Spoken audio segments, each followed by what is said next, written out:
Es un gusto estar nuevamente hoy con ustedes y pues dando continuidad al tema de la semana pasada. Creo que definitivamente a todos nos gusta tener una vida tranquila, estable, seguros de lo que está por venir, sin sobresaltos.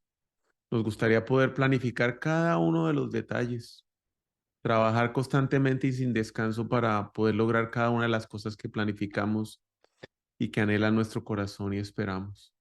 Al revisar mis hábitos y la manera como nos relacionamos muchas veces o me relaciono con las personas, con las cosas y los proyectos en los diferentes ámbitos de mi vida, eh, esperar este tipo de resultado es algo que ni siquiera pienso, sencillamente creo que debe ser así.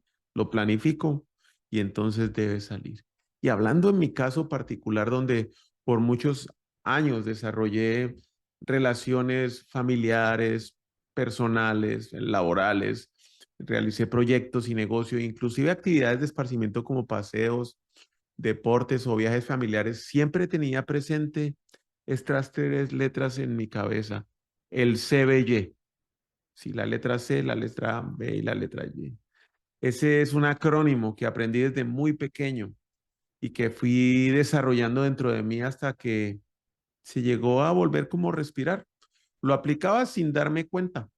Con el CBY, todo giraba en obtener los resultados, aún pasando por encima de las personas, encima de circunstancias y encima de mis principios. El CBY, sí, por el contrario, también desarrolló dentro de mí un montón de cosas. Desarrolló el orgullo, desarrolló la soberbia, desarrolló la envidia, desarrolló el egoísmo, pero lo fue haciendo de una forma tan sutil que yo estaba completamente inconsciente de la transformación que estaba sucediendo dentro de mí. Y claro, para que el CBY trabajara en su máxima expresión, tenía que ser muy cuidadoso, extremadamente cuidadoso con lo que estaba pasando fuera de mí, con mi exterior, cuidando muchos detalles, los que eran socialmente o políticamente correctos y aceptados por la mayoría, porque obviamente así el logro de los planes se iba a poder concretar y lo que pasara entre la planeación y el resultado se podría ir ajustando para obtener los resultados esperados. Preocupados solamente por los resultados, trabajando exteriormente en mí, claro, y aplicando el CBY. Y usted preguntará qué es el CBY. Pues el CBY es un acrónimo para ¿cómo voy yo? ¿Qué hay para mí? ¿Qué saco de provecho en esto o en aquello? Es una transacción. Completamente inconsciente de la oscuridad que llevaba por dentro de mí, hasta que finalmente llegó Jesús y iluminó esa oscuridad y empezó a hacer una transformación dentro de mí. Caminar con Dios me ha permitido conocerlo por medio de su palabra, conocer sus promesas y experimentarlas. Ver cómo muchas de esas relaciones que se construyeron con el CBY fueron restablecidas. Muchas de esas consecuencias y esas decisiones tomadas bajo el CBY fueron restauradas y fueron liberadas. He experimentado milagros personales. He experimentado milagros en mi familia, en la vida de personas cercanas. Definitivamente sé y estoy convencido que Jesús me transformó, me iluminó y sigue aún a hoy transformando mi vida. Que si pensé en algún momento en mi caminar cristiano que el CBY ya no estaba en mí, no, nunca me detuve a pensar si estaba o no estaba. Sencillamente, ahora las decisiones que yo tomaba, las acciones que yo hacía, no estaban centradas en mí, estaban centradas en agradar a Dios. Fue la gracia de Dios la que me encontró, fue su gracia la que me rescató. Ese regalo inmerecido, la que me liberó y sanó muchísimas de mis heridas profundas de mi corazón. Y aún hoy sigue trabajando en mí. Fue su gracia la que me rescató o rescató muchas de esas relaciones y es su gracia la que hoy sigue trabajando con amor. La gracia que se manifestó en el pasado, en mi vida, se manifiesta ahora, se manifiesta hoy y se manifiesta en cualquiera que lo busque en alabanza y oración. Su gracia nunca se rinde. Pero en mí sí sigue estando el CBY. Ahí está. ¿Cómo voy yo? Está escondido. Y es difícil de reconocer cuando las cosas marchan bien, como se espera. Cuando caminamos con Dios y vemos sus milagros, el CBY lo primero que hace es que se esconde. No tiene nada que decir. Seguimos caminando por la vida día tras día, solamente por la gracia inmerecida de Dios. Juan 16:33. Les he dicho lo anterior para que tengan, les he dicho todo lo anterior para que en mí tengan paz. Aquí en el mundo tendrán muchas pruebas y tristezas, pero anímense, porque yo he vencido el mundo. Y uno de pruebas y tristezas no quiere ni saber, y menos se imagina esperarlas cuando camina con Dios, cuando le sirve a Dios, cuando lee su palabra, cuando lo pone primero. Ahora me va entendiendo el cómo voy yo. Si solo estamos respirando, estamos teniendo o tuvimos o vamos a tener pruebas y tristezas. Eso es fijo. Eso no, de eso no nos salvamos. Y es en esos momentos cuando tenemos que tener la claridad de separar nuestra vida, nuestra circunstancia de Dios. Y usted me dirá, pero ¿cómo así, Alejandro? ¿Cómo vamos a separar nuestra vida y nuestras circunstancias de Dios? Es que el problema que yo me vengo enfrentando en estos días es que trato de definir a Dios por lo que experimento, por la bendición, el milagro, el ascenso, el contrato o la sanidad. Ay, Dios, cómo me quiere. Pero ahora, en el momento de la prueba, en el momento de la dificultad, en el momento de la tristeza y de la aflicción que enfrento, también lo intento definir por lo mismo. Este debería ser Dios, no lo que estoy recibiendo. Ahí es donde digo que debemos separar las circunstancias de Dios. En la prueba, en la dificultad y en la tristeza nos invaden los sentimientos, los pensamientos. Queremos salir corriendo de alguna área de nuestra vida con la intención de evitar algo que no queremos vivir. Y es justo en ese momento, justísimo, que aparece el CBY. Hace su aparición y dice, aquí estoy. Caldo de cultivo para que junto con el estrés que genera un ambiente propicio, el enemigo, Satanás, entra y se mueva a sus anchas y a lo único que viene a hacer es a desbaratarnos, a matarnos, a acabarnos. Hoy doy gracias a Dios porque tengo que enfrentar pruebas en mi vida, por las dificultades, porque yo sé que en ellas, por muy difíciles que uno esté viendo las circunstancias, viene un regalo escondido con una gran bendición. Y voy a ver en acción la gracia y la misericordia de Dios en mi vida. Las dificultades muestran lo que hay en nuestro corazón y qué tanto confiamos en el Señor. ¿Todavía sigo pensando en el cómo voy yo, en el CBY? ¿O es todo obra y gracia del Señor? Pero reflexionando en este proceso, no es tan fácil. El día a día mm, lo voy atravesando por diferentes etapas y todo este proceso o esta prueba en la cual me he visto enfrentado en estos últimos días, me han hecho confrontar con cosas que estaban profundamente arraigadas en mi corazón, muy adentro de las cuales no era consciente y que deben ser eliminadas. Lo primero es, me la paso confortando o confrontando. Dos términos completamente diferentes. Pongo excusas, pongo peros, culpo a otros, espero que la situación cambie. No la quiero ver, la dejo estar ahí. Busco alivio en otras cosas, ejercicio, lectura, amigo, actividades. O pues como antes, podrían ser en la rumba, tragos y muchas otras cosas. Pero enfrentar lo que veo venir como un tren, mejor no. El otro camino que es el que muchos pueden tomar y que tomo yo, es que empiezo en mi cabeza a arreglar el problema como a mí mejor me parezca, aplicando el principio del CBY, que está gritando, me grita CBY, CBY, no me permite que yo vea a Dios, pero sí me permite que yo vea el problema muchísimo más grande de lo que realmente es. Y no me permite tampoco experimentar la gracia de Dios en mi vida.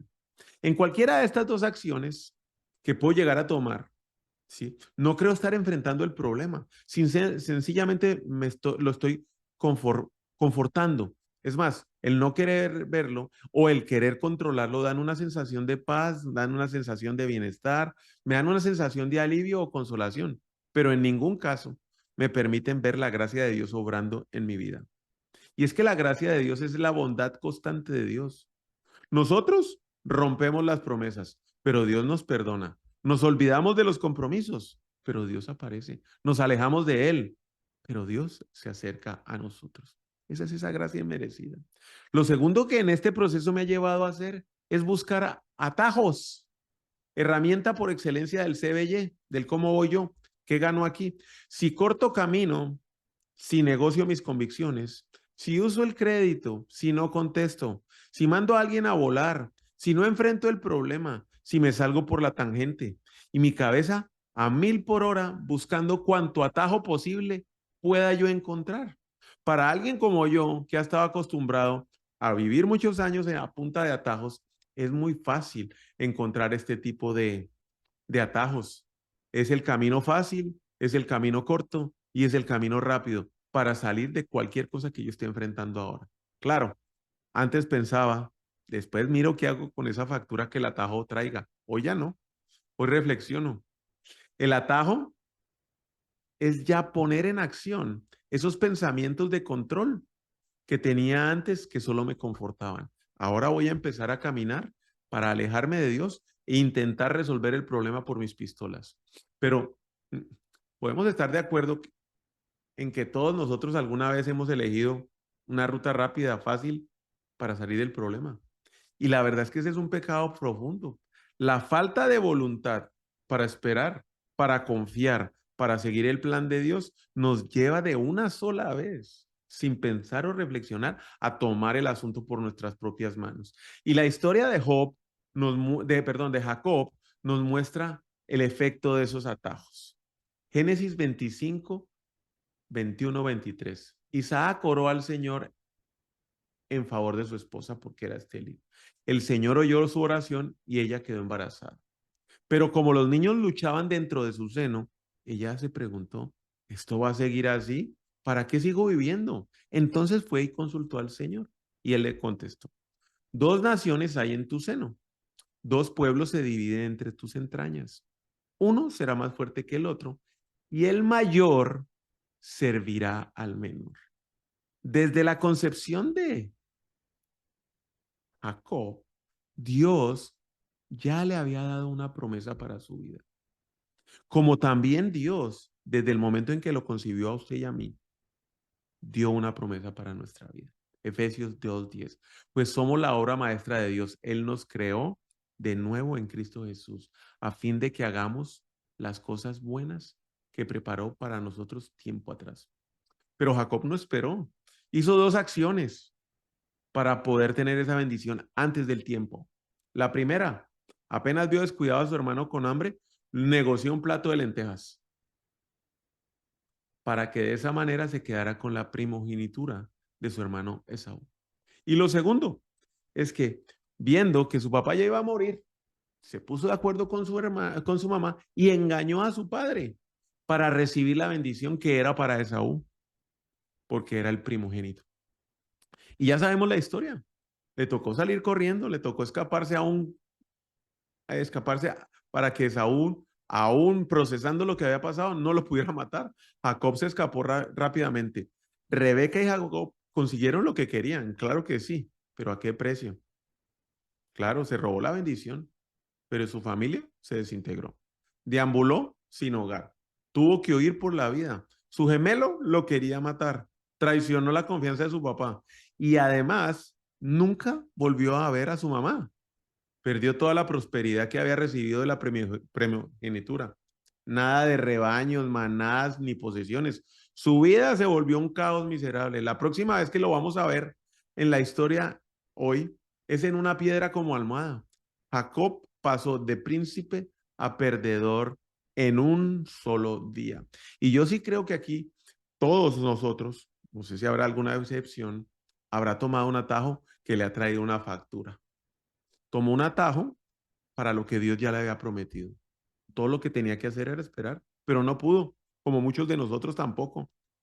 ¿Qué atajo estamos tomando en la vida? Dios ha prometido darnos todo lo que necesitamos. Un jardín en el Edén, alegre, esperanzador, vida, amor. Todo es nuestro si lo pedimos. Todo lo que tenemos que hacer es esperar en Dios, pero Él tiene su momento. Su tiempo no está sincronizado con mi reloj. Así que contamos las distancias, cortamos las distancias, hacemos trampa. Si no es al dueño del negocio en otro país, se lo hacemos en los exámenes, lo hacemos en los impuestos, terminamos engañando. Y con piel, tal vez no lo hacemos hoy con piel de cabra o de cordero, sino con mentiras, exageraciones, declaraciones falsas. Pulimos las manzanas, exageramos los hechos, mencionamos nombres y hacemos empezar a correr el tren. Arrancamos a poner a funcionar el sistema. Y mientras estábamos en todo ese merequetengue, arrancamos, o yo personalmente paso a mi tercera etapa de todo este proceso, la justificación. Y esa es la segunda herramienta que le fascina al CBY. Cuando las cosas no están saliendo como estamos esperando, pues entonces la culpa tiene que ser de alguien, inclusive mía. La justificación no me permite ver a Dios, porque es que la justificación también es una queja disfrazada. Yo me imagino que ha tenido o tendrá momentos de una profunda desesperación. Ha tenido o tendrá horas en que sus ojos lloran como un río y su corazón se rompe en mil pedazos. Ha tenido o tendrá viajes por senderos secos, áridos, que lo dejan agotado, aislado, como yo los he tenido. Se sentirá despojado de todo lo que aprecia. Mirará a su alrededor y no verá a nadie que lo consuela. Buscará la fuerza, pero la buscará en vano porque no le llegará.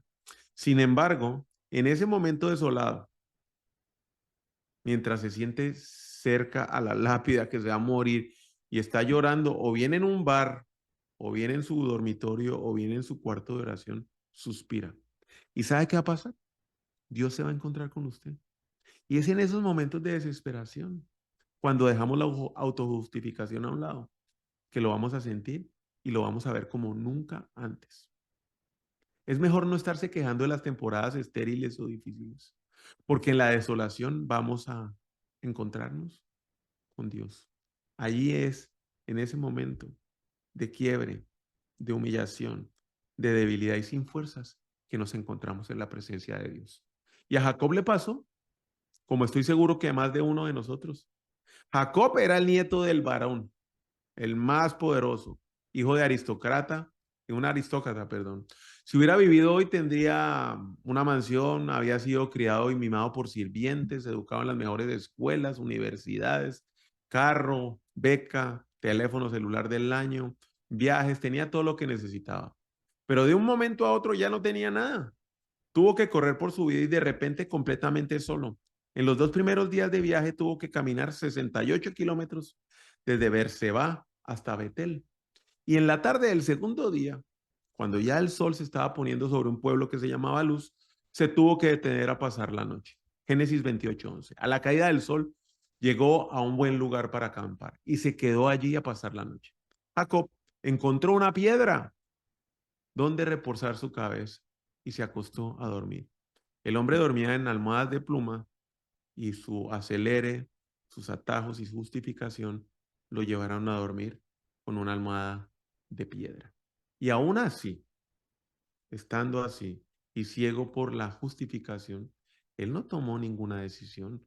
Él no mostró ninguna convicción de pecado, no manifestó ningún remordimiento, porque leyendo la escritura no dice nada. No dice que Jacob antes de dormir se volteó a orar, como lo hizo Jonás, ni lloró como lo hizo Pedro. Es más, ahí no hubo arrepentimiento. Pero esa falta de arrepentimiento que tuvo Jacob en ese momento sobre esa piedra, solo, abatido, con todo perdido, yo creo que es una de las historias más grandes de gracia en la Biblia. Empezaron a titilar las estrellas, el Jacob se iba quedando dormido, ¡pum! Y se le vino un sueño. Le llegó un sueño, Génesis 28:13. Mientras dormía soñó con una escalera que se extendía desde la tierra hasta el cielo y vio a los ángeles de Dios que subían y bajaban por ellas. En la parte superior de la escalera estaba el Señor, quien le dijo, yo soy el Señor, Dios de tu abuelo Abraham y Dios de tu padre Isaac. La tierra en la que estás acostado te pertenece, te la entrego a ti, te la entrego a tu descendencia. Pero el man ni había orado, había engañado, había tomado atajos, se estaba autojustificando. Cuando Jacob se despertó, se dio cuenta que no estaba solo. Se había sentido solo, supuso que estaba solo, parecía estarlo, pero estaba rodeado de honorables ciudadanos del cielo, así como usted y yo estamos hoy. El mensaje de la visión no puede ser más claro. Cuando nosotros estamos en lo más bajo, en el desierto más profundo, en el río más caudaloso, cuando no sabemos ni cómo vamos a salir, Dios nos cuida desde lo alto. Lo hizo con Jacob ahí y cumplió y le dijo que iba a cumplir su promesa, como lo va a hacer con usted y conmigo. Él extiende su conducto de gracia sobre nosotros. Él manda mensajeros que llevan a cabo su voluntad. Después de todo, Jacob no había buscado a Dios. Sin embargo, lo que vio apenas se compara con lo que escuchó. Uno esperaría un sermón, una santa represión. Jacob, hiciste aquí, dejaste de hacer allá, mentiste, engañaste. Pero Dios le dio a Jacob algo completamente diferente. Le dijo que haría de él y de su descendencia un gran pueblo que cubriría la tierra. A pesar de todos esos engaños y atajos que Jacob tomó, Dios le repitió la bendición que le había dado a Abraham y a Isaac. Ahora bien, yo voy a estar contigo, te guardaré por donde quiera que vayas y te haré volver a esta tierra. No te dejaré hasta que haya hecho lo prometido. Esta es la gracia de Dios. La tuvo con Jacob y la va a tener con nosotros. La tiene hoy con nosotros. No importa nuestro pasado, no importa cómo estemos nosotros con nuestro corazón hoy o la disposición de buscarlo a Él. Dios no cambia. Dios es fiel. Dios cumple sus promesas. Segunda de Timoteo 2:13. Si somos infieles, Él permanece fiel, pues Él no puede negar quién es. Romanos 2:4. ¿No te das cuenta de lo bondadoso y tolerante y paciente que es Dios contigo? Una pregunta para reflexionar. ¿Acaso eso no significa nada para ti? ¿No ves la bondad de Dios? Esa bondad es para guiarte a que te arrepientes y abandones tu pecado. Y es que la respuesta de Jacob me lleva al punto 4. Génesis 28, 18 a 19. A la mañana siguiente se levantó temprano, tomó la piedra que había usado como almohada y erigió una estela y derramó aceite sobre ella. En aquel lugar había una ciudad que se llamaba Luz, pero Jacob le cambió el nombre y le puso Betel. Y aquí viene el punto crítico del mensaje, el intercambio de favores. Y la verdad es que hacemos arreglos, hacemos acuerdos, y claro, arreglos y acuerdos con una sola firma, la nuestra, ¿sí? Con Dios. Y es donde se revela el malentendido de lo que uno puede llegar a entender sobre quién es Dios. Se despertó, puso la piedra, le echó aceite, y luego Jacob hizo esta promesa. ¿Cuántas veces nosotros no hemos hecho esto? Si Dios me acompaña y me protege en este viaje que estoy haciendo, y si me da alimento y ropa para vestirme, y si regreso sano y salvo a la casa de mi padre, entonces el Señor será mi Dios. Y esta piedra que yo elegí como pilar será la casa de Dios, y de todo lo que Dios me mande, le daré la 10ª parte. ¿Capta usted ese mensaje? ¿Esa mediación? ¿Ese acuerdo? ¿Ese intercambio? Si Dios, entonces yo. Si Dios, entonces yo. Si Dios está conmigo, si Dios me cuida, si Dios me alimenta, si Dios me viste, si Dios me regresa a la casa, entonces yo, cambiamos el nombre de Jacob por el de Alejandro, te declararé como mi Dios. Construiré una casa de adoración. Te daré la 10ª parte de todo lo que me des. Alejandro negoció. En vez de recibir la bendición y agradecerle, el cazador de ofertas elaboró los puntos clave de un contrato. Ahí mismo se armó el contrato. Le habló a Dios como lo haría un comerciante de camellos. Apareció el CBY, surgió un contrato, una transacción y un acuerdo. ¿Cuántas veces nosotros no hacemos lo mismo? Ahí está el CBY en su máxima expresión, el cómo voy yo, negociando con Dios. Nos atrevemos a basar nuestra creencia en la respuesta de Dios a nuestras oraciones. En un término adecuado, esto se llama teología transaccional.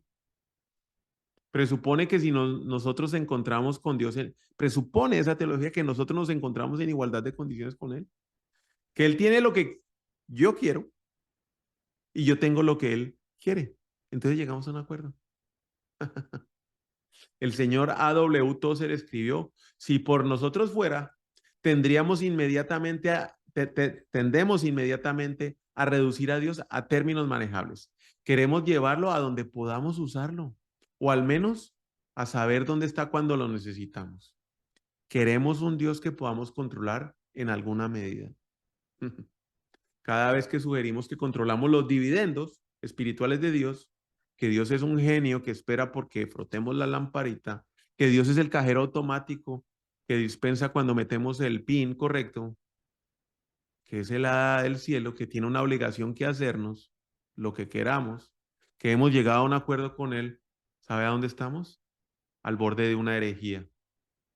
Hemos intercambiado a un Dios que trasciende sobre todo a, y ante quien somos responsables por un Dios dependiente, que ahora es responsable hasta ante nosotros.